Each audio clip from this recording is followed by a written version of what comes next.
আমার আরও একটি ব্লগে তোমাদের স্বাগত। আমার চ্যানেলে খুব একটা কিন্তু বড় ব্লগ তোমরা দেখতে পাও না, তবে এই দিনটা আমি ব্লগ করেছি কারণ এটা আমার কাছে খুব স্পেশাল ছিল, তাই মেমোরিজ হিসেবে এটাকে আমি আমার চ্যানেলে রাখতে চাই আর তোমাদের সঙ্গেও এই দিনটাকে আমি শেয়ার করে নিতে চাই। তো চলো ব্লগটা শুরু করি। দিনটি ছিল 27 মার্চ, আমার দাদার ছেলের অন্নপ্রাশন। তো যাচ্ছি আমরা দাদার বাড়িতে। তোমাদের সাথে গল্প করতে করতে এই যে আমি দাদার বাড়িতে পৌঁছেও গিয়েছি। তো ঢুকেই দেখি দাদা বৃদ্ধির জন্য বসে গিয়েছে।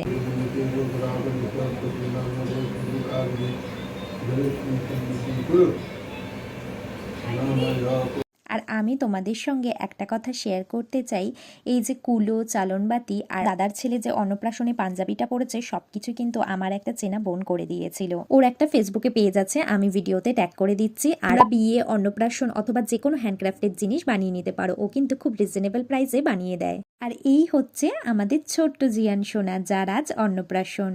দিদিভাই ওকে রেডি করে দিচ্ছিল, কারণ বৃদ্ধি শেষ হলেই ঠাকুরমশাই জিয়ানকে মিষ্টান্ন খাইয়ে মুখে ভাত দেবে।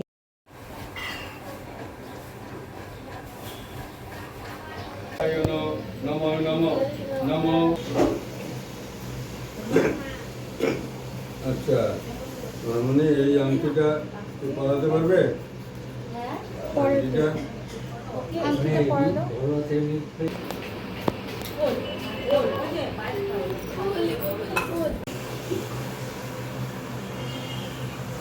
এদিকে বৃদ্ধির নিয়ম শেষ হয়ে গেছে, এবার ঠাকুরমশাই জিয়ানকে মিষ্টান্ন খাইয়ে দিবে।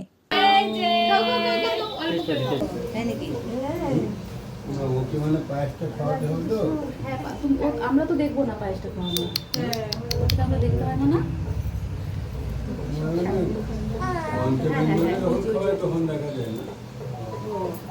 আচ্ছা ঠিক আছে, তাহলে এরপর আরো কিছু রিচুয়ালস ছিল, তো সেগুলোই দাদা করে নিচ্ছে। বিছানা রাখলি যত রাতে অন্য জাতিদের কোনো ঝামেলাই নেই। শতধারং বস পবিত্রমসি সহস্রধারং দেবস্তা সবিতা পুনাতু বস পবিত্রেণ শতধারণ সুপ্তা কামধুক নম ইতিরাজ বসবে। সমস্ত কিছু নিয়ম শেষ হওয়ার পর এবার আমরা চলে গেলাম মন্দিরে। আর টোটোতে উঠেই আমাদের জিয়ান সোনা পুরো ঘুমিয়ে গেছে। আমরা সামনেই একটি কালী মন্দিরে যাচ্ছি, আর সেদিন ছিল রামনবমী, তাই রাস্তায় র্যালি বেরিয়েছিল।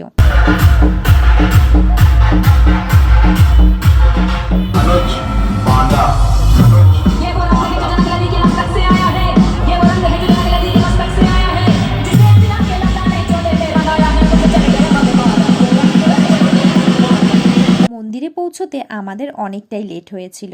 এসে দেখি মন্দির বন্ধ হয়ে গেছে। তারপর কিছুক্ষণ অপেক্ষা করার পর পুরোহিত মশাই এসে মন্দির খুলে দিল।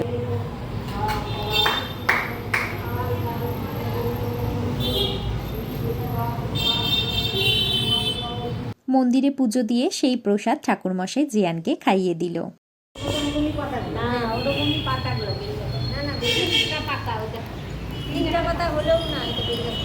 কোনটা?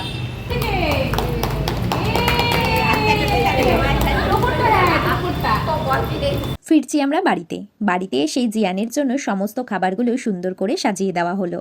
এবার জিয়ানের দাদা জিয়ানকে একটু একটু সমস্ত পদ ছুঁয়ে মুখে দিবে।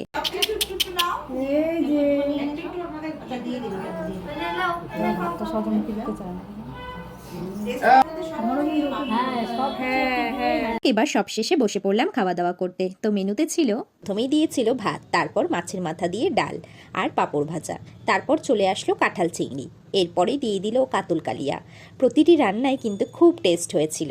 সবশেষে চাটনি, মিষ্টি আর দই। সন্ধ্যা হয়ে গিয়েছে, এবারে বাড়ি ফিরছি। অন্নপ্রাশনের অনুষ্ঠান কিন্তু এখানেই শেষ নয়, সেকেন্ড পার্টের ভিডিও খুব শীঘ্রই আসতে চলেছে। দেখা হচ্ছে পরবর্তী ভিডিওতে। সবাই ভালো থেকো, চলো টাটা।